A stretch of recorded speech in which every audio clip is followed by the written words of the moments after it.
السلام علیکم لسنرز، ہم آپ کو اپنے یوٹیوب چینل کی سچی کہانی میں خوش آمدید کہتے ہیں۔ کہانی شروع کرنے سے پہلے اگر آپ ہمارے چینل پر نئے ہیں تو ہمارے چینل کو سبسکرائب کیجیے۔ کہانی پسند آئے تو لائک اور شیئر بھی ضرور کیجیے۔ میں ایک ہومیوپیتھک ڈاکٹر ہوں۔ شروع ہی سے اپنے مزاج میں قناعت پسند، خوش مزاج اور من موجی ہوں، مگر ساتھ ہی بہت مستقل مزاج بھی۔ تبھی آج میرے کلینک کو 30 سال ہونے کو آ رہے ہیں۔ میرے مریضوں کی اچھی خاصی تعداد میرے کلینک کو کامیابی سے ہمکنار کیے ہوئے ہے۔ کچھ اللہ نے ہاتھ میں شفا دی ہے کہ دور دور سے مریض آتے اور شفا یاب ہوتے ہیں، مگر میں نہیں جانتی تھی کہ دوسروں کو شفا یاب کرنے والی خود گڑ گڑا کر رب کے حضور اپنے کیے کے باعث اپنی اولاد کی شفا یابی کی التجائیں کرے گی۔ اللہ نے مجھے شادی کے بعد جلد ہی صاحب اولاد کر دیا۔ میرے 1 2 3 پھر چوتھی بیٹی پیدا ہوئی تو میں جو اللہ پر توکل رکھنے والی ہوا کرتی تھی بوکھلا کر رہ گئی۔ الہی، اتنی مہنگائی میں ان 4 بیٹیوں کی شادی بیاہ تعلیم و تربیت آسان نہ تھی۔ اس فکر کے ساتھ مجھے اور میرے شوہر کو بیٹے کی تمنا نے بے چین کر دیا۔ اب میری ہر دعا بس اولاد نرینہ کے لیے ہوتی۔ میں اپنی ہومیو کلینک دوائیں بھی استعمال کرتی اور میاں کو بھی کھلاتی کہ اللہ ہمیں اولاد نرینہ عطا کر دے۔ اور پھر جب 5ویں بار اللہ نے خوشخبری دی، ہماری دعاؤں میں شدت آ گئی۔ میں نے باقاعدہ اولاد نرینہ کے لیے وظیفے شروع کر دیے، اور پھر اس دن میری خوشی کی انتہا نہ رہی جب مجھے ڈاکٹر نے الٹرا ساؤنڈ کے بعد بیٹے کی نوید دی۔ ہم دونوں میاں بیوی نے شکر کے سجدے کیے۔ میں نئے آنے والے کی آمد کے دن گن گن کر گزار رہی تھی۔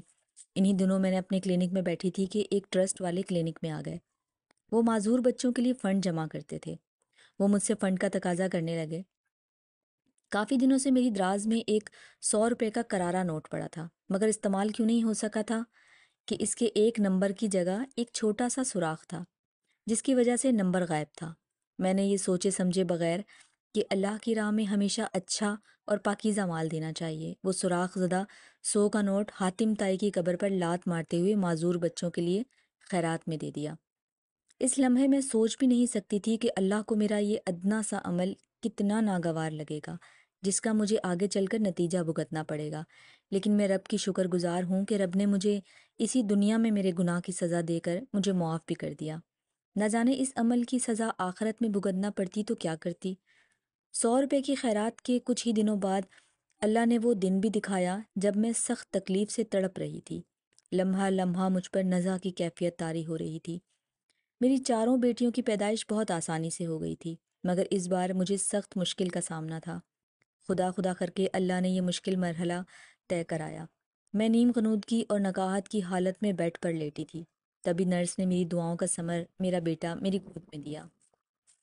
میری خوشی کا کوئی ٹھکانہ نہ تھا۔ سبھی خوش تھے۔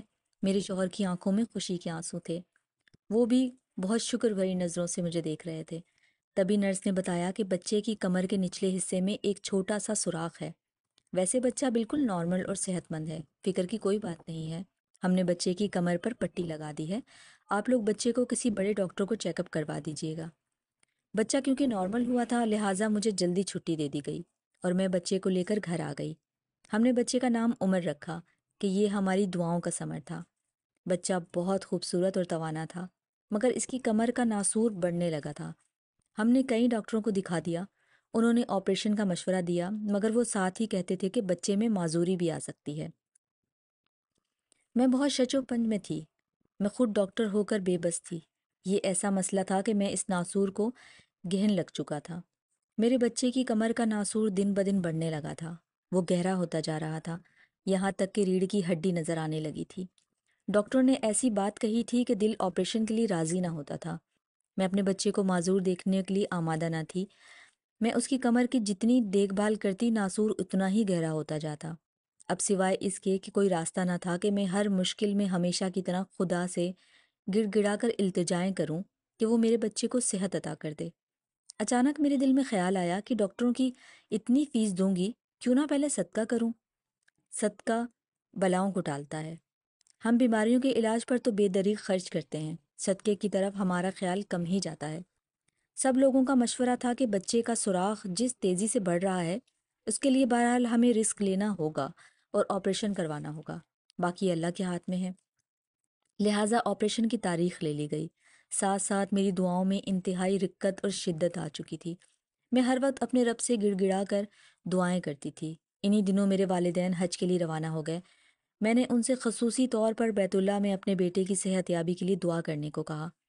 امی ابو کے جانے کے اگلے 15 دنوں بعد آپریشن کی تاریخ تھی۔ اس دوران میں نے بکرے کا صدقہ بچے کے لیے دیا۔ ادھر امی ابو نے خانہ کعبہ میں بچے کے لیے خصوصی دعائیں کرائیں۔ اب رب کو مجھ پر رحم آیا اور اچانک ایک روز میرے ذہن میں یہ خیال کوندا کہ کہیں میرے رب کی طرف سے یہ اس سراغ زدہ 100 روپے معذور بچوں کے لیے صدقے کا نتیجہ یا سزا تو نہیں ہے، جو میں نے اس خیال سے دیا تھا کہ چلو یہ کہیں نہیں چل رہا، انہیں ہی دے دیتی ہوں۔ اس خیال کے آتے ہی میرے رونگٹے کھڑے ہو گئے، میں سرتاپا لرز گئی۔ یقیناً ایسا ہی ہوا تھا۔ وہ 100 روپے کا ننھا سا سراغ میرے بیٹے کی کمر کا ناسور بن کر مجھے ملا تھا۔ معذور بچوں کے فنڈ میں 100 روپے دیے تو میرے بیٹے کی معذوری کا سبب پیدا ہو گیا۔ کیوں؟ اس لیے کہ اللہ کی راہ میں اچھا اور پاکیزہ مال دینے کا حکم ہے، اور میں نے اللہ جو ہمیں سب کچھ دیتا ہے اس کی راہ میں وہ 100 روپے دیے جو کسی کام کے نہ تھے۔ میں نے اپنی دانست میں قدرت کو دھوکہ دینے کی کوشش کی تھی۔